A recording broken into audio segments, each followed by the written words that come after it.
Muy buenas tardes, estimados televidentes y radioyentes. El presidente Barack Obama dio su discurso al Congreso norteamericano sobre el Estado de la Unión el pasado 28 de enero. De lo que allí se habló, de la confrontación que quedó o no entre el Congreso y el presidente, de los principales asuntos que hoy lleva la agenda política y económica de Estados Unidos. Estaremos hablando esta noche en nuestra mesa redonda, que tengo el placer de estar compartiendo con el doctor Jorge Hernández, director del Centro de Estudios Hemisféricos y sobre Estados Unidos de la Universidad de La Habana, y el colega Lázaro Barredo, periodista de la revista Bohemia. Se debe incorporar con nosotros el colega Reinaldo Taladrí. Problemas de transportación lo han hecho pues atrasarse en su llegada a nuestro estudio, pero en breves minutos estará con nosotros también compartiendo esta mesa redonda, que le invito a que usted pues la siga con nosotros en los próximos 55 minutos.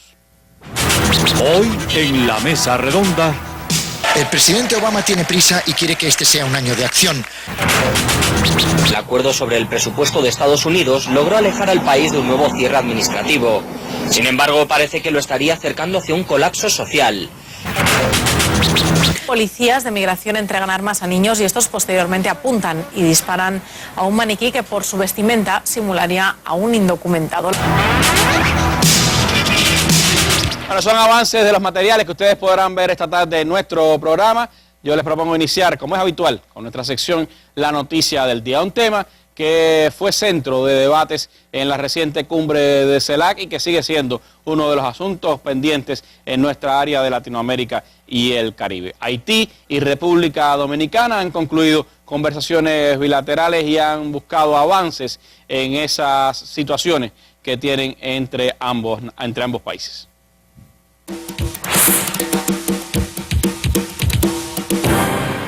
En el mismo lugar que albergó a las víctimas del terremoto de Haití se desarrolló la segunda reunión bilateral en República Dominicana, símbolo de hermandad y solidaridad. Un encuentro entre amigos con diferencias, pero coincidencias en querer resolver los problemas y Venezuela al frente de la mediación. El canciller Elías Jagua llevó sobre sus hombros la preocupación de los países de la CELAC por la sentencia que deja sin efecto la nacionalidad de descendientes haitianos. Nosotros apostamos, como ha venido siendo la norma en toda la región, una solución dentro de la región. Esta situación lamentable, según el punto de vista que se vea, no puede ser el pretexto para que intereses foráneos a la región intenten dividir la unión latinoamericana y caribeña que nosotros estamos construyendo. En este escenario, más de 8 horas de reunión concluyó en acciones concretas, en lo comercial, ambiental, seguridad y migración, que va desde disminución del costo de las visas a los trabajadores haitianos temporales, posible suspensión del cobro del visado a los estudiantes de Haití en República Dominicana, hasta un proyecto de ley para resolver el problema de la sentencia. Debido a que el Congreso Nacional se encuentra en receso hasta el día 27 de febrero, día en que se inaugura la legislatura ordinaria, el gobierno dominicano aprovecha este periodo para afinar los términos de la legislación especial que presentará como fórmula para atender la situación de aquellas personas nacidas en territorio dominicano y que en la actualidad no poseen ningún tipo de documentación. El papel de Venezuela fue reconocido por ambas naciones.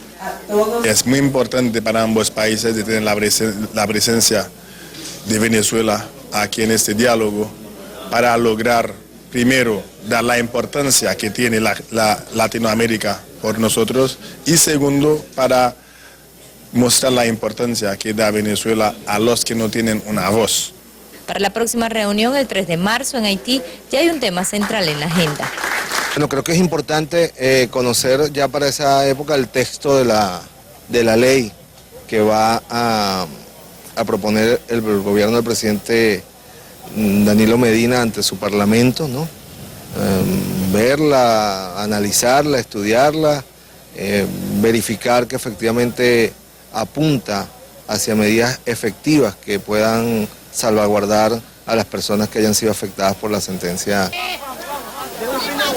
La estabilidad del comercio binacional que permite el pago de impuestos a Haití, el intercambio equilibrado de productos, la eliminación de 56 puntos ilegales en la frontera, fueron algunos de los acuerdos en materia comercial. Bueno, una importante noticia sin dudas para nuestra región. Venezuela actuando de mediadora en este conflicto entre Haití y República Dominicana y se buscan soluciones a un tema que es de interés para toda nuestra región. Les propongo entonces irnos ya al tema de nuestra mesa redonda de hoy, Estados Unidos y los enfrentamientos entre Obama y su Congreso.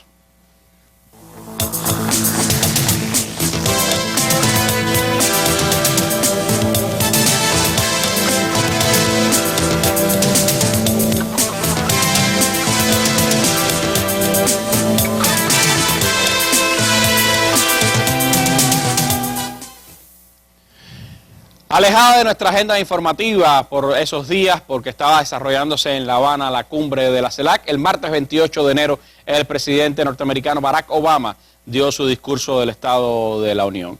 Un discurso que pretendió ser renovador en los conceptos de cómo gobernar Estados Unidos, de cómo zafarse un poco de las trabas que el Congreso norteamericano le estaba poniendo a su segundo mandato, pero que quedó para muchos analistas solo en intenciones. Veamos cómo Televisión Española pues reflejó este discurso del presidente Obama el 28 de enero.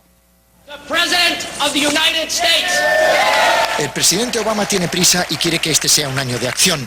Muy consciente de que en las elecciones parlamentarias de noviembre los republicanos pueden ganar las dos cámaras del Congreso y bloquear definitivamente los 2 últimos años de su presidencia. Un año de acción para reformar de una vez la inmigración en Estados Unidos, subir el salario mínimo federal, frenar la violencia de las armas de fuego o cerrar por fin la prisión de Guantánamo. Propuestas que llevan muchos meses atascadas en el Congreso y que Obama amenaza con sacar adelante por decreto, un desafío a la oposición que anoche concretó como nunca antes. América no espera y tampoco lo haré yo.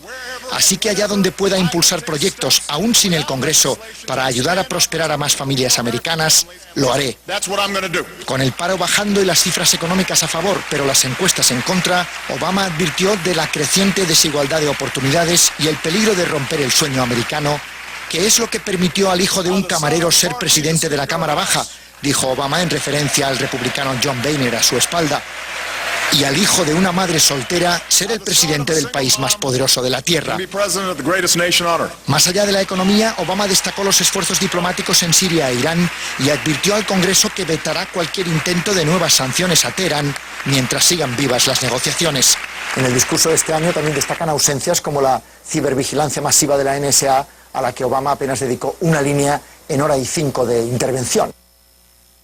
Bueno, pues así lo reflejaba la televisión española. Los medios norteamericanos inmediatamente después de este discurso dieron sus versiones, algunas contrapuestas, pero todas de alguna manera señalaban pues el poco peso o las deficiencias de este discurso del presidente Obama. The Washington Post titulaba "Obama no confrontó al Congreso lo suficiente" y señalaba que Obama, su discurso, el tono de su discurso no fue realmente de confrontación. Sus propuestas para actuar por decreto, además, no cubrieron las expectativas creadas ni tampoco justificaron que vendiese miedo. The New York Times fue un poco más positivo con el presidente y decía que el presidente recupera su gancho y señalaba que tras 5 años de díscolas peleas políticas, Obama ha declarado su independencia del Congreso. The Wall Street Journal, el representante del gran poder financiero, decía que fue un discurso poco atractivo y una presidencia imperial, y señalaba que la audiencia ha empezado a ignorar a Obama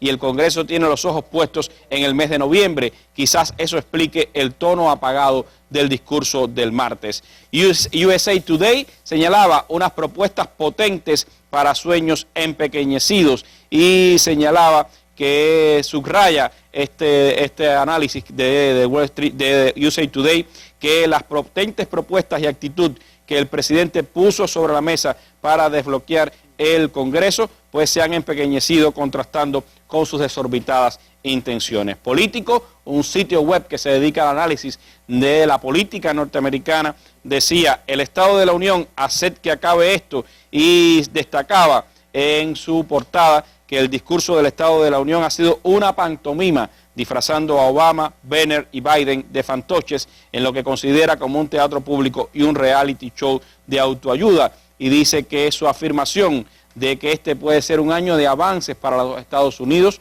contradijo la realidad a la que se enfrenta, el bloqueo partidista en todos los grandes problemas. Así vio la gran prensa estadounidense el discurso de Barack Obama el pasado martes. Lo más resaltante, lo que más ha causado titulares, es la propuesta de Barack Obama de salirse del Congreso de los Estados Unidos. Gobernar por decreto, ha dicho el presidente, por fuera del poder congresional. ¿Es eso posible en esta realidad actual de los Estados Unidos? Eso les propongo comenzar hablando aquí en esta mesa redonda, a la que se ha incorporado ya nuestro colega Reinaldo Taladerí. Como decíamos, percances de transporte le han hecho llegar unos minutos después a nuestro programa. ¿Es posible, Lázaro Barredo, gobernar por decreto ahora mismo en los Estados Unidos? ¿Puede el presidente Barack Obama enfrentarse al Congreso en determinadas decisiones?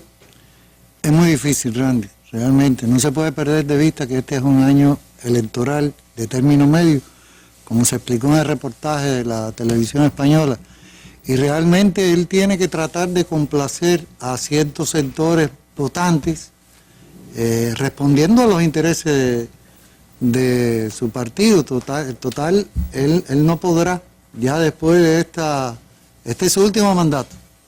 Pero en realidad él lo que está replanteándose es los mismos aspectos, casi un 95% de todos los temas que él abordó son los mismos temas que ha llevado como promesa en estos años y que no ha podido cumplir por la oposición precisamente de los republicanos y sobre todo de la fracción del Tea Party sobre todo en la Cámara de Representantes. Y francamente en Estados Unidos, aunque hay un sistema presidencialista, la Constitución define claramente las particularidades del mandato de cada una de las ramas del poder de gobierno de Estados Unidos, que es el Ejecutivo, el Legislativo y el Poder Judicial, y eso tiene una división de formas muy claras y muy concisas. Yo no creo que él haya dicho que va a desafiar, me leí otra vez el discurso, estaba buscando alguna frase, y por ejemplo él dijo, así que cada vez que pueda tomar medidas sin legislación para ampliar las oportunidades para más familias estadounidenses, eso es lo que voy a hacer. Porque él realmente lo que le está tirando a la institución más desacreditada en Estados Unidos, que es el Congreso, peor que los bancos, está el Congreso, es la población, que es la que está sufriendo toda la contingencia de esta falta legislativa de encontrar soluciones a los problemas. Pero indudablemente él tiene facultades ejecutivas, pero son limitadas. Y muchas de las cosas que tienen que ver con la toma de decisiones de los aspectos que se están planteando, no lo puede hacer si no es por el Congreso. Y una medida de ella es el mejoramiento del salario mínimo, que lo ha podido hacer para una parte, por medidas ejecutivas que alguien tendrá que ratificar después, pero que no abarca a todos los trabajadores. ¿Cómo ve Jorge este dilema que tiene Obama ante sí? ¿Podrá sobrepasar al Congreso o quedará atado como hasta ahora frente a las decisiones de los republicanos en la Cámara de Representantes? Bueno, hay muchas opiniones, como se veía en los fragmentos que tú comentabas al inicio, casi se podría decir que cada maestro, cada medio de prensa, cada analista tiene su librito. A mí me parece que Obama va a seguir atrapado dentro de las grandes contradicciones que ha tenido durante estos 5 años, el primer mandato, los 4 años y este primer año que culminó ahora.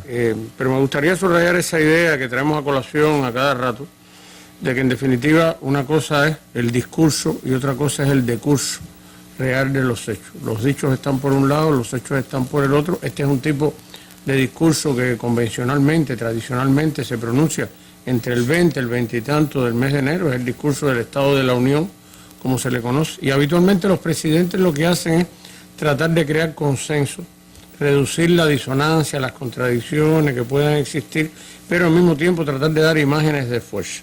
Lo que ha hecho Obama, no casualmente, en un momento en el cual se ha deteriorado su imagen, no sé exactamente cuál es el porcentaje de aprobación. Ha bajado bastante. Estaba en el 51% de desaprobación. Está en el peor momento de su presidencia comparable con la del 2009. Entonces, lo que puede ser simbólico, a los efectos de dar una imagen de fuerza, a los efectos de reconstruir la autoestima de los norteamericanos, demostrar que está representando los intereses de la nación, pues se está ocupando un poco de esto. No es la primera vez que lo hace. Lo hizo ya, creo que fue en el discurso del año antepasado, donde llamó a la ciudadanía a estar por encima de las diferencias partidistas decía que lo importante no era ser republicano, era ser demócrata, sino pensar en los intereses de la nación. En este caso no está dicho de esa manera, pero es el espíritu que él está señalando. El Congreso es la barrera principal, es una institución, como recordaba Lazarito, muy desacreditada, pero hay que contar con ella. La Cámara de Representantes, en manos republicanas, es como una manera de decirle, me apoyan o yo podría, en algún caso, pasar por encima de ustedes. Es el tipo de referencia que él hace, por ejemplo, cuando habla en la arena mundial del uso de la fuerza. No es lo que me gusta actuar con la fuerza, pero si es necesario, la he utilizado y la volveré a utilizar. Desde ese punto de vista no podría tomarse demasiado en serio, es nuestro punto de vista, lo que él está diciendo ahora, ha hecho como una alerta, pero seguramente si discutiéramos esto, en qué medida Obama fue consecuente con lo que dijo en el mes de abril o mayo o junio, probablemente esté en este mismo estilo de moverse hacia un lado y hacia el otro y de ganar tiempo. Una disyuntiva difícil la que tiene el presidente, sobre todo en un año electoral, y donde además se están dando dinámicas internas sociales en Estados Unidos bien complicadas, como él mismo señalaba, el tema de la desigualdad está llevando a replantearse incluso el discurso de la presidencia que él quiere hacer en este último mandato. Un video, un trabajo de la televisora Russia Today, pues nos puede dar una dimensión de lo que está ocurriendo. Como ellos mismos dicen, Estados Unidos puede estar yendo del abismo fiscal al colapso social. Un logro paradójico. Tras una larga polémica, el acuerdo sobre el presupuesto de Estados Unidos logró alejar al país de un nuevo cierre administrativo. Sin embargo, parece que lo estaría acercando hacia un colapso social. La normativa plantea reducir el déficit en 23.000 millones en 10 años, sin aumentar los impuestos. Pero, ¿a qué precio? La única cosa que he escuchado sobre la palabra secuester es que afecta a la gente de la tercera edad. En Brown, de 83 años, no conocía esa palabra, pero se dio cuenta de su significado al abrir la primera carta del Departamento de Preservación de la Vivienda y Desarrollo de Nueva York. En esta misiva le contaban cómo le iban a triplicar el alquiler de su casa de una sola habitación, y en caso de no poder permitírselo, le daban la opción de abandonar los recuerdos del que fue su hogar durante 37 años de su vida y mudarse, eso sí, a un diminuto estudio. Es como encarcelar a alguien sin que haya cometido ningún delito, así es como lo veo. ¿Qué hemos hecho para causar este déficit y por qué lo están cargando en los hombros de las personas mayores? Un abogado de derechos civiles que representa a mucha gente de la tercera edad en esta situación sabe bien la respuesta a estas preguntas de N. No puedo descartar la posibilidad de que esta práctica impacte de una manera desproporcionada a las personas mayores y a la gente pobre, porque las personas que están en el poder y toman estas decisiones saben que la tercera edad no puede luchar en su contra. Este es el kit de la cuestión. El abismo fiscal se evita gracias al secuester, un término de connotaciones apocalípticas que supone la confiscación de bienes y los grandes recortes del gasto público. La estrategia es simple. El que no puede pagar, pierde. No tengo capacidades ni físicas ni financieras. ¿Qué voy a hacer con mis muebles? ¿Dejarlos en la acera? No puedo permitirme guardarlos. ¿Qué hago con ellos? Toda mi vida está en este departamento. La agencia neoyorquina que administra este tipo de rentas bajas también sufre por los recortes gubernamentales. Hasta 36 millones de dólares menos percibirían por parte del gobierno. Un ajuste que les empuja a tomar esas medidas drásticas. De ahí que miles de personas como N sufran este secuestro estatal. Pero esta política es viable. ¿Hasta cuándo y quiénes la podrán resistir? ¿Qué sucede con una familia que ve las medidas que aplica el gobierno del país a su abuela de 80 años? Se están haciendo enemigos. Se preguntan por qué las personas se unen al Tea Party o ocupan Wall Street. Bien, en muchos casos por cómo tratan a sus abuelos. Este plan de secuestro se inició en marzo del año pasado y según los cálculos en 8 años se plantea recortar $1 billón en gasto público. Su objetivo es salvar la economía a todo coste, pero si ese coste pasa por relegar el valor humano al económico, ¿dónde se percibe que esta sea una medida social y para la población y no solo encauzada a salvar a un gobierno que por su mala gestión ya sufrió un cierre? En este caso queda claro que quien hace la ley hace la trampa.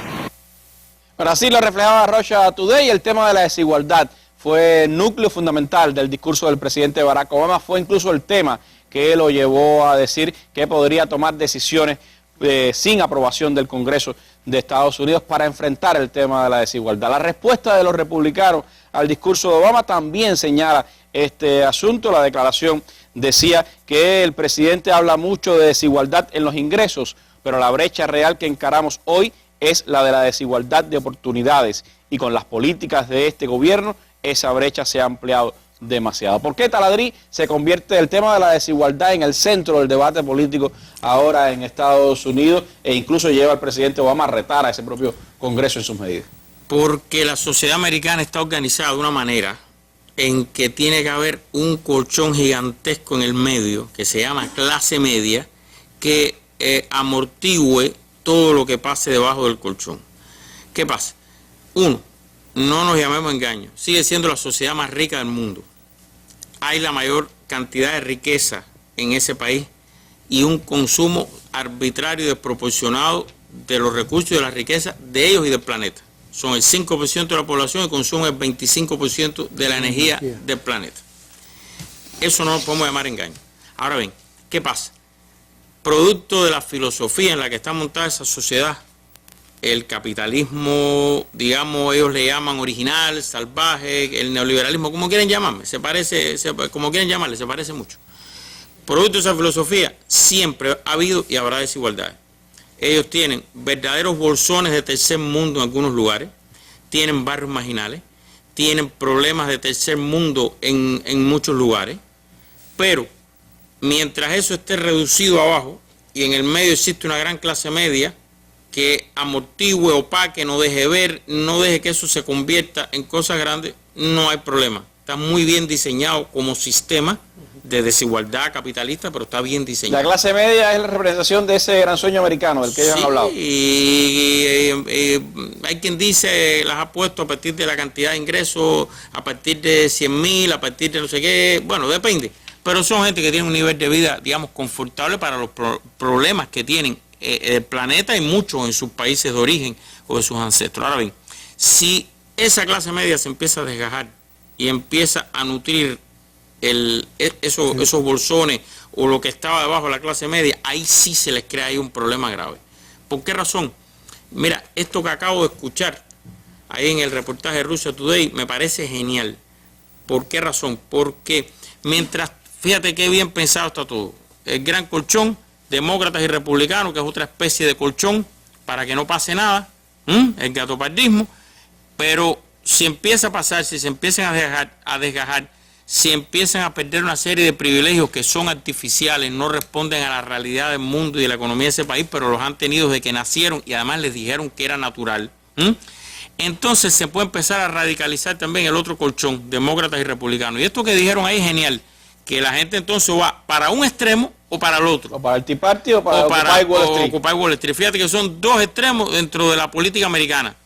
Y ese término medio, ese otro colchón, demócrata-republicano, se va a ver afectado. Y entonces estás afectando dos pilares en los que está montada esa sociedad, y ahí sí puede haber desbalance, alteraciones, problemas estructurales, etcétera. Y si a eso le suma que para mantener ese gran colchón, esa gran clase media, tiene que haber un imperio, porque sin 7 flotas, cohetes nucleares, tú no puedes darte el lujo de darle la cañona olímpica a todo el planeta, de imprimir billetes con una maquinita sin respaldo, porque eso se hace, eso te lo permite hacer el miedo. Hablando en plata, el miedo a las 7 flotas, a los cohetes que infunden y han infundido en el planeta sin necesidad de invadir. Entonces, por esa razón, es que eso no es solo un simple acto de oportunismo en un año electoral, no se trata de eso. No se trata solamente.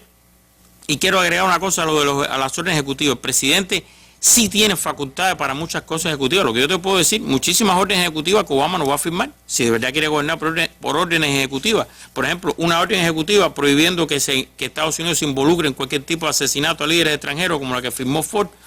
Sería bueno firmarla ahora, que están metidos de nuevo en eso. ¿Una orden ejecutiva para que los norteamericanos puedan viajar a Cuba? No, esa es la segunda que iba a decir. Una orden ejecutiva para resolver la violación constitucional con la prohibición de viajes a Cuba, que nadie se quiere meter en eso, para que no haya un fallo de un tribunal, también la puede hacer, nunca la va a hacer. Una orden ejecutiva prohibiendo que ningún funcionario de Estados Unidos participe en derrocamiento solapado o encubierto de gobiernos legítimamente constituidos.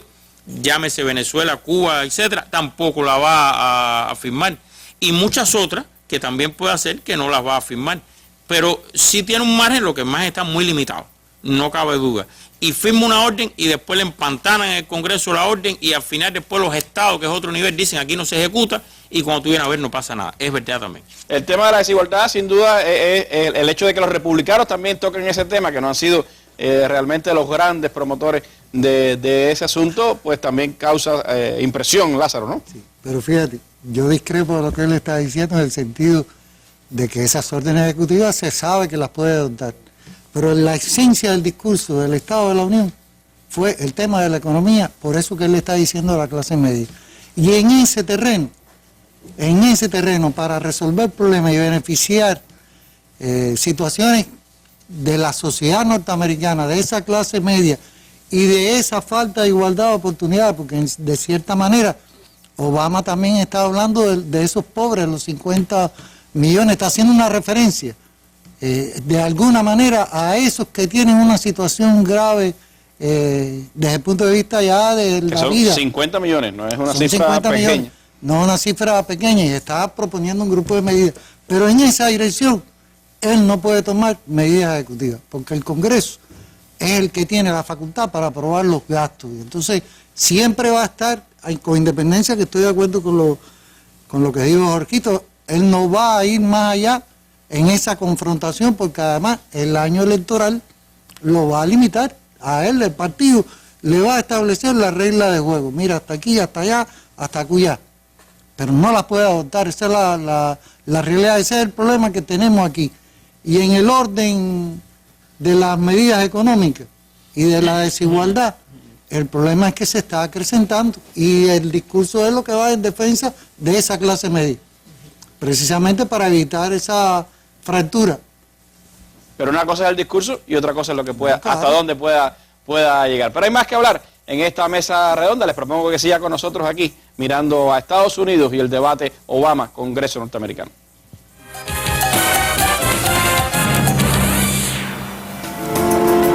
La industria de envases y embalajes en Cuba, este miércoles y jueves en la mesa redonda.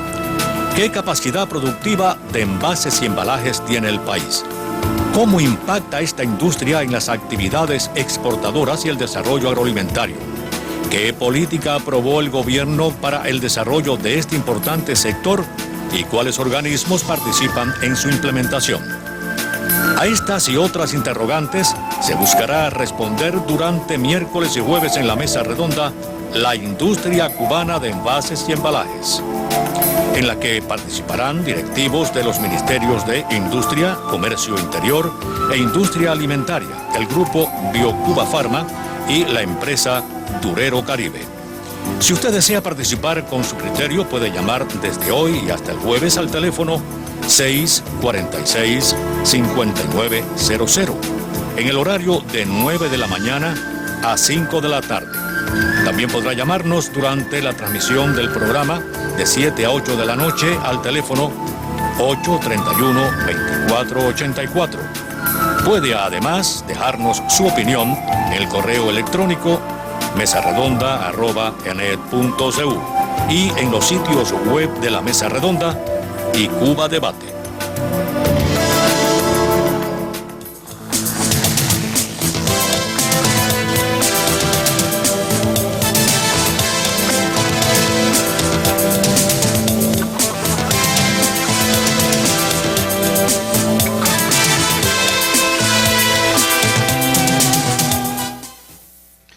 Bueno, y como se ha señalado en esta mesa redonda, si la desigualdad fue el centro del discurso del presidente Barack Obama ante el Congreso de los Estados Unidos, tiene mucho que ver, por supuesto, con la difícil situación económica que ha estado afrontando ese país desde el año 2008. Les propongo ver un material de la televisora alemana Deutsche Welle para después estar hablando con nuestros panelistas sobre este importante asunto. Cuando la economía estadounidense pierde fuelle, como en los últimos meses, las ciudades que más sufren son las más endeudadas, como Detroit. A menos crecimiento, menos ingresos fiscales. A Detroit no le alcanza el dinero para modernizar la red eléctrica, para reparar miles de farolas o para demoler casas en ruina. Recientemente la ciudad tuvo incluso que declarar la insolvencia. will be attributed to other deaths. Lo que esta ciudad necesita es desarrollo, un desarrollo que responda a las necesidades de sus habitantes y no a la de los especuladores. Pero en Detroit no hay dinero para invertir y la pobreza asoma por todas sus esquinas, incluso entre aquellas personas con empleo. Los salarios no alcanzan para vivir y muchos dependen de la caridad para comer. Nos sorprende que los políticos locales exijan un aumento del salario mínimo. Estudios recientes lo avalan. Si se gana más dinero, también se gasta más. Si consigue sacar a la gente de la pobreza, hay más consumo. Compran viviendas y autos y con ello generan trabajo. Pero la situación de Detroit solo mejorará realmente cuando la economía estadounidense vuelva a repuntar y se fortalezca.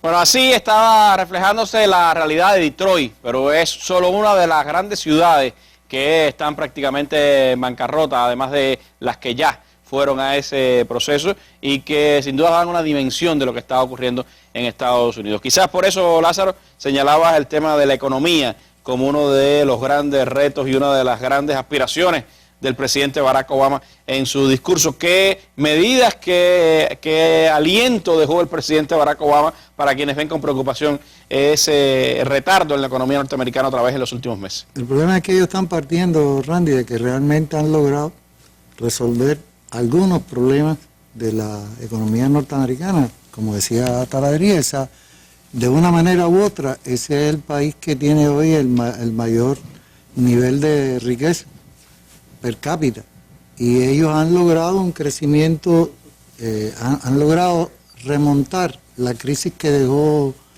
Bush y han logrado disminuir la tasa de desempleo. Por eso él está hablando de la necesidad del empleo pleno, porque en la sociedad norteamericana, al norteamericano lo que le interesa es el tema de la economía, que es lo que tiene que ver con su vida, con ese modo, en su bolsillo, en su manera de actuar, en su manera, lo demás no le interesa. Y ahí ya Obama no podrá hacer lo que hizo hace 4 años, como de disponer ciertos montos de dinero, ciertas cantidades, porque para ello tiene que contar con un Congreso que lo está boicoteando permanentemente, boicoteando de tal manera que por poco le paraliza el gobierno, y ha tenido que estar permanentemente con el acoso de negociando, cediendo, etcétera, etcétera.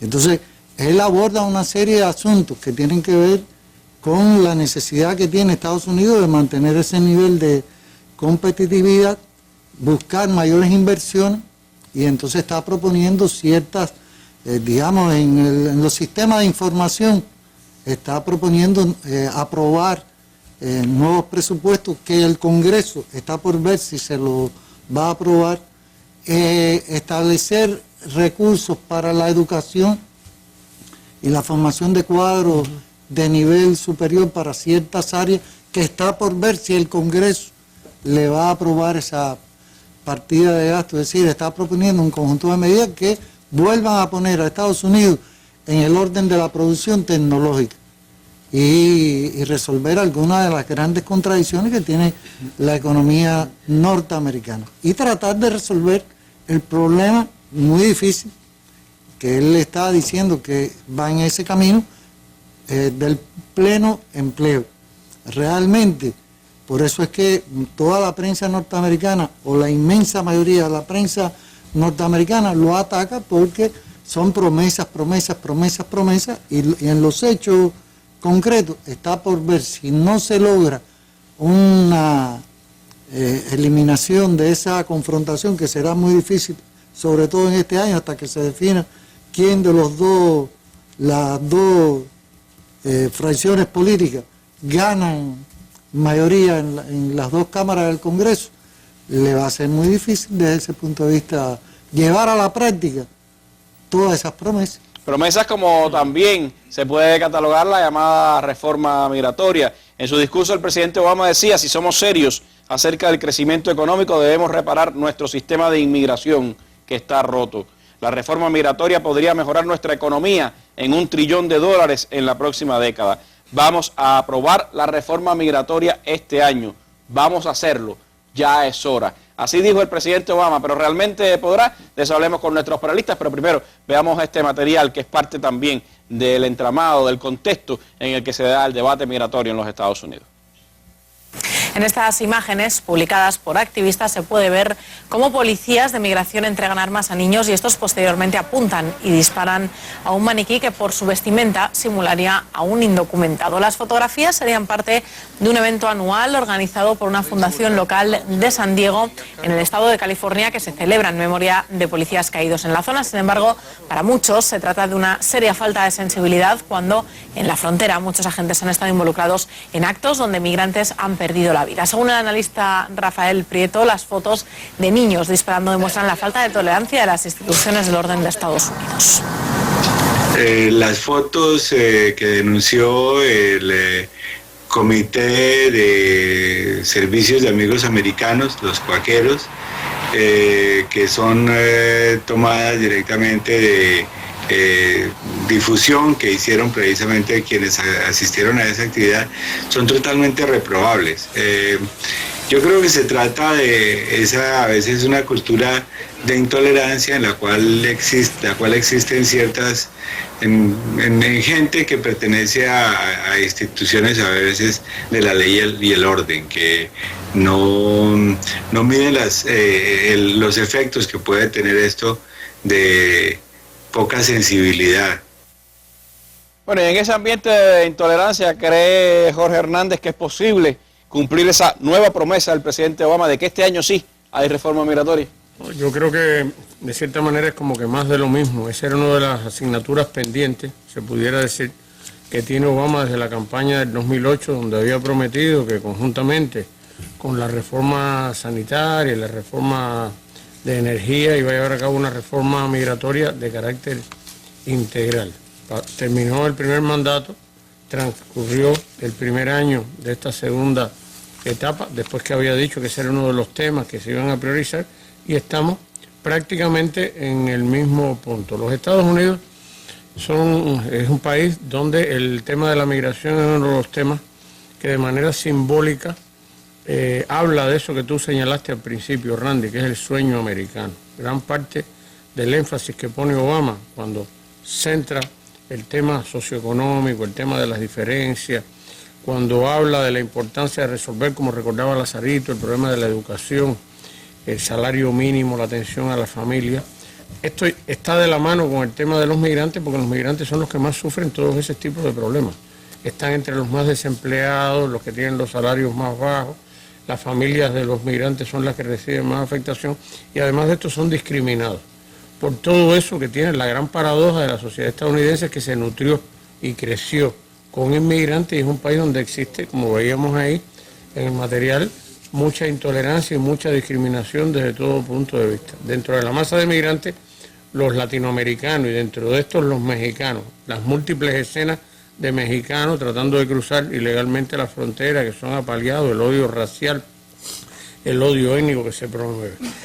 Posibilidades más o menos inmediatas, con ese telón de fondo, las divisiones congresionales entre el Ejecutivo y la rama legislativa, bueno, yo creo que están un poco distantes, sobre todo si recordamos que hace unos años las experiencias profundamente racistas, xenófobas también, de rechazo a los extranjeros, en estados como el de Arizona y como el de Alabama, las propuestas de llevar a cabo todo esto con un sentido integral nos hablan de las dificultades que tiene eso. Por último, yo creo que hay que mencionar que el tema de la migración, por el simbolismo que tiene en un país que se presenta como el del American Dream, el sueño americano, el país de las oportunidades, está muy ligado también con las otras cosas que estábamos hablando, sobre todo con el de la clase media. La clase media es la que simboliza en ese país a los sectores blancos, anglosajones, protestantes, que tienen un nivel medio. Taladrill lo describía muy bien como ese sector social que amortigua las contradicciones. De una manera simbólica, cuando se trata de dar una visión, están las tradicionales series o seriales que tanto gustan en el mundo hispano y en el mundo anglo también. Muchos de ellos tienen un tono jocoso, como Friends, las chicas Gilmore. Nos hemos referido a eso en otras oportunidades. No son los sectores más deprimidos, casi nunca. Ni son tampoco sectores con la opulencia de la alta burguesía. ¿Por qué las capas medias? Porque son las que pueden prosperar y alimentan por esa vía la ilusión del sueño americano. En el caso de los migrantes, de los cuales no puede prescindir la sociedad estadounidense como fuerza de trabajo, como mano de obra barata y además para ser bueno, ese componente del sueño americano de que, caramba, todo el que viene, la tierra prometida con los brazos abiertos tiene oportunidad, hay que tratar de alimentar esto. Es parte de una especie de rejuego, como se ha dicho aquí, en un año que hay elecciones congresionales, pues eso adquiere una importancia renovada, pudiéramos decir. Y quizás la mejor fotografía de lo que ocurre con ese tema es la noticia de hoy. Acaban de nombrar a un ingeniero indio como el jefe ejecutivo de Microsoft. Y por el otro lado, pues se da la noticia de que 1 de cada 10 mexicanos que pasan la frontera son devueltos con vejámenes y con golpes incluso en su regreso. ¿Cómo tú lo ves, Taladrí? Porque ¿cómo yo quisiera llegar o no a esta reforma migratoria en este año electoral? Yo quisiera que tú leyeras de nuevo la frase un momentico. Lo que decía el presidente Obama decía, si somos serios acerca del crecimiento económico, debemos reparar nuestro sistema de inmigración que está roto. La reforma migratoria podría mejorar nuestra economía en $1 trillón, es decir, 1.000 millones de millones en la próxima década. Vamos a aprobar la reforma migratoria este año. Vamos a hacerlo, ya es hora. Bueno, en Estados Unidos se hace una cosa que se llama chequeo ellos le dicen fact, de hechos, de que sea adecuado, exacto, lo que dicen los políticos. Por ejemplo, la que dio la representante que dio la respuesta republicana, ya le cogieron un invento tremendo de una mujer que citó con el Obamacare la salud, no, que sí, pero que ella nunca había firmado el Obamacare. Bueno, un rollo de eso, de que dicen inexactitudes, cosas no son exactas.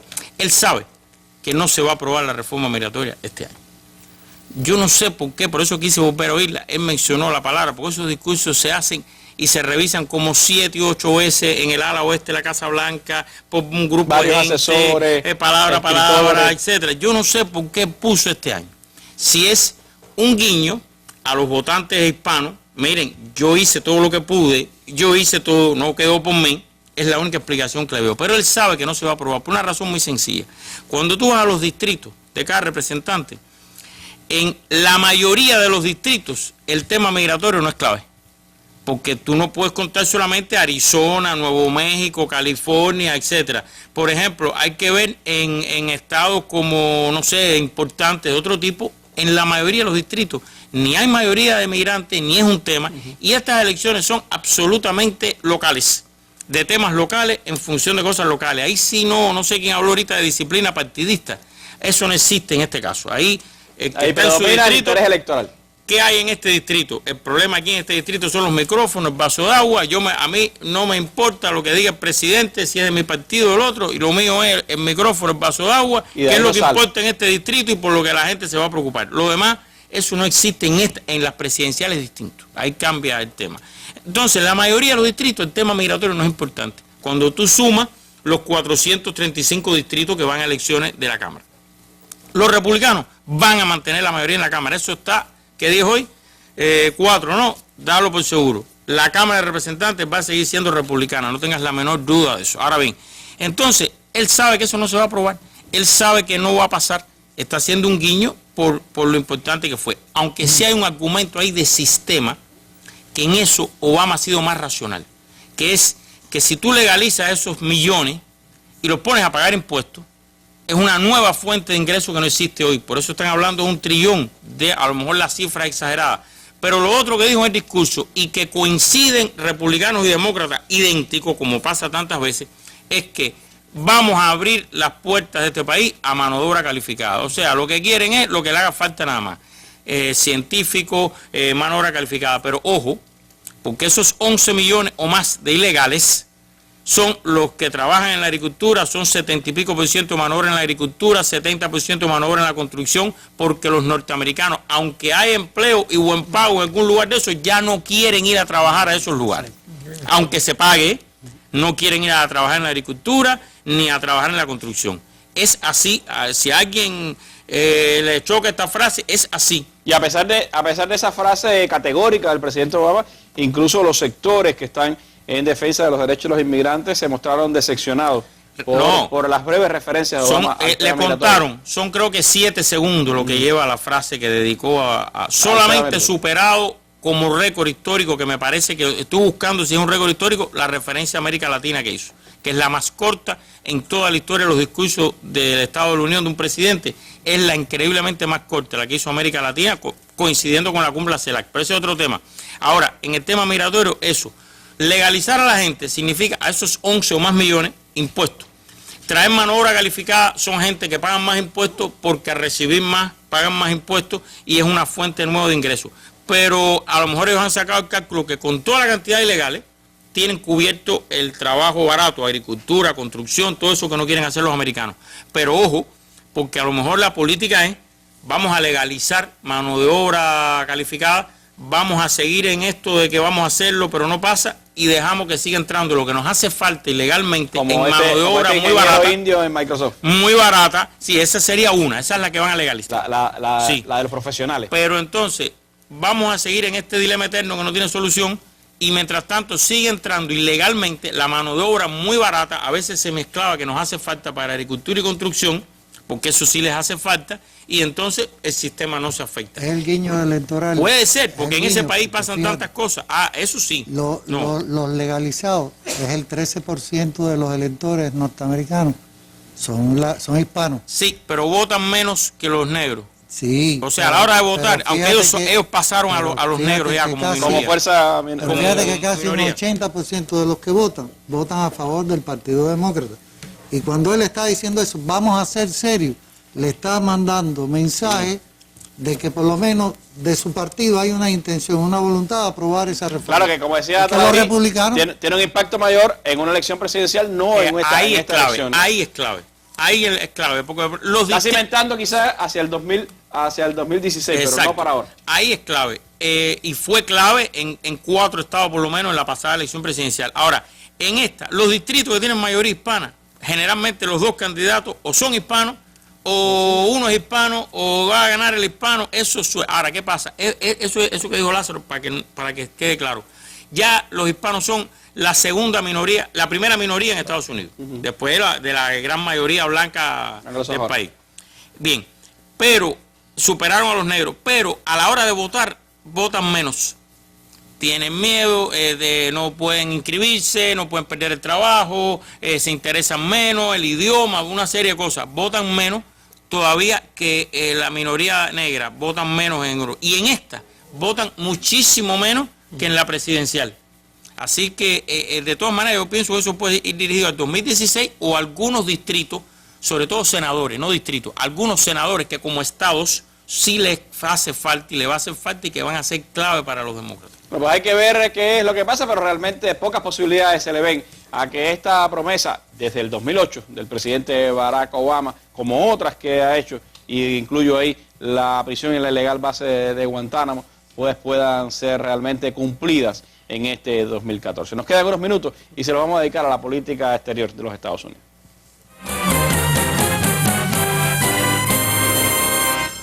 Cada viernes a las 7 de la noche se pondrá a debate sobre la mesa un tema de interés social. Valores, ilegalidades, indisciplinas.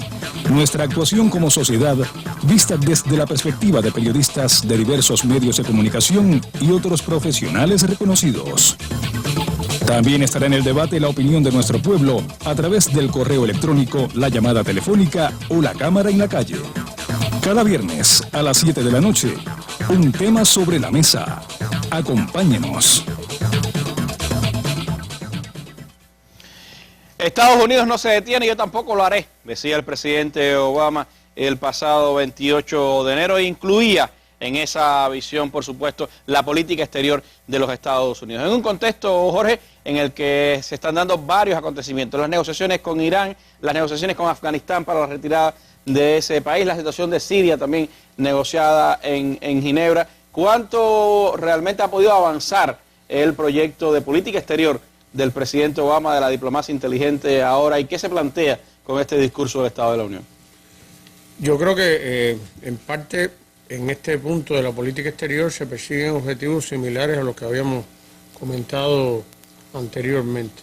No hay duda de que con el gobierno de Obama, en el primer mandato incluso, se levantó toda una imagen de fuerza, Bin Laden, Gaddafi, y el esfuerzo por llevar a cabo acciones y sobre todo por hacer ver que estaba llevando acciones sacando a las tropas de Irak y de Afganistán. Ese era uno de los reclamos, digamos, del gran público norteamericano, de la sociedad estadounidense. Se ha avanzado en esto, pero el énfasis desde nuestro punto de vista en el tema de los conflictos tiene que ver con la manera en que se quiere presentar la voluntad del presidente como un hombre que no le tiembla la mano, lo decíamos antes, que está dispuesto a usar la fuerza, aunque no es la primera carta que va a utilizar, pero si es necesario la va a usar.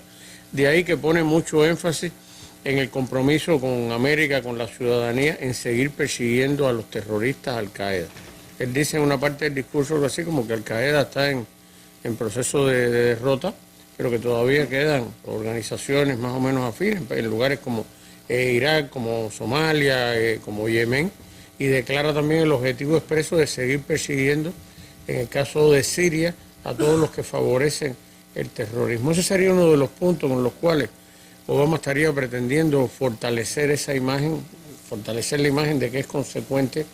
Trata de reforzar esa idea de que el país le debe mucho a los soldados, a los veteranos, a los que han estado combatiendo, a los que han ido regresando, y matiza con mucho énfasis también esa idea de que si no tenemos tropas de combate ya en Afganistán y vamos a dejar un pequeño conjunto en tareas de asesoría y de entrenamiento allí, pues carecen entonces de sentido otras cosas que se pudiera discutir, la validez de las restricciones del Congreso al traspaso de prisioneros, que se pudiera discutir la pertinencia de la base de Guantánamo y demás.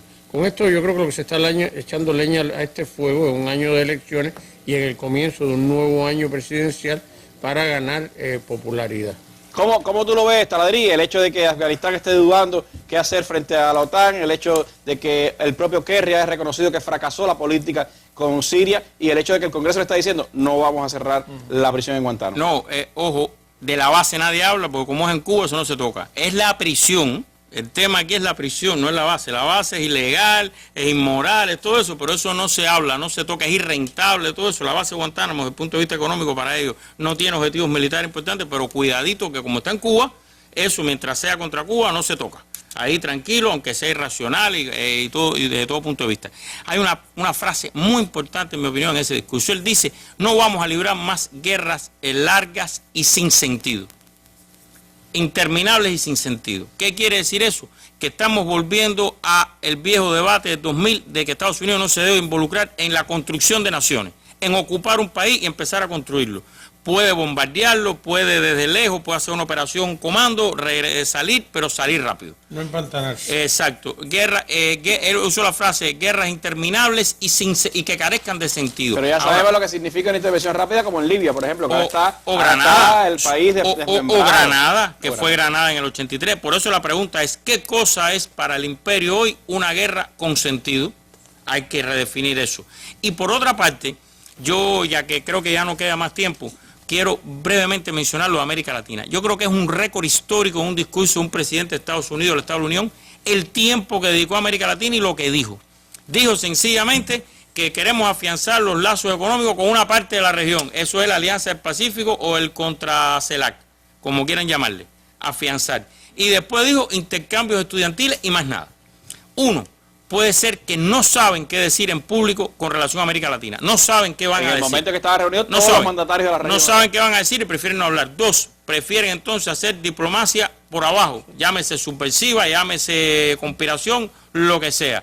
Y tres, pienso que es un área en que si el secretario de Estado, Kerry, también acaba de decir que la doctrina Monroe ya no existe, cosa que yo creo que ha pasado un poco por alto en los medios, porque es una frase dicha por un secretario de Estado que merece. Que lo tuvo que decir ante la evidencia de que ya no existe. No, eso no existe desde que se murió el TIAR, con la guerra de las Malvinas, donde Estados Unidos decidió apoyar a su aliado la OTAN frente a uno del TIAR. Eso hace rato que es un cuento chino. Pero como ahora los chinos entran, eso es un tema muy interesante. Entonces yo pienso que también fue la menor parte del discurso. Sobre todo lo que más tiempo le dedicó es lo que tenga que ver con norteamericanos y nuestros muchachos, nuestros héroes, etc. Y, para terminar, excepcionalismo americano. lleno el discurso de principio a fin de frases de que esta es una nación destinada, elegida, etcétera. 37 veces mencionó la palabra América. Una nación destinada, elegida. Y en este mundo ni hay pueblo ni hay nación destinada. Todos los pueblos tienen que aprender a ser iguales y que coexistir en este planeta. Mientras haya uno que diga que está destinado, entonces habrá problemas. Bueno, pues ahí está algunos de los puntos de ese discurso del presidente Obama del Estado de la Unión ante el Congreso de los Estados Unidos, el mismo Congreso que le ha cerrado varias de sus iniciativas, al que le ha dicho que intentará incluso legislar por fuera de él, pero que evidentemente poco podrá avanzarse en medio de un año electoral en los Estados Unidos. De aquí a noviembre mucho habrá que hablar de esa contienda electoral y también de la política norteamericana, así que los invito, por supuesto, a que nos vuelvan a acompañar.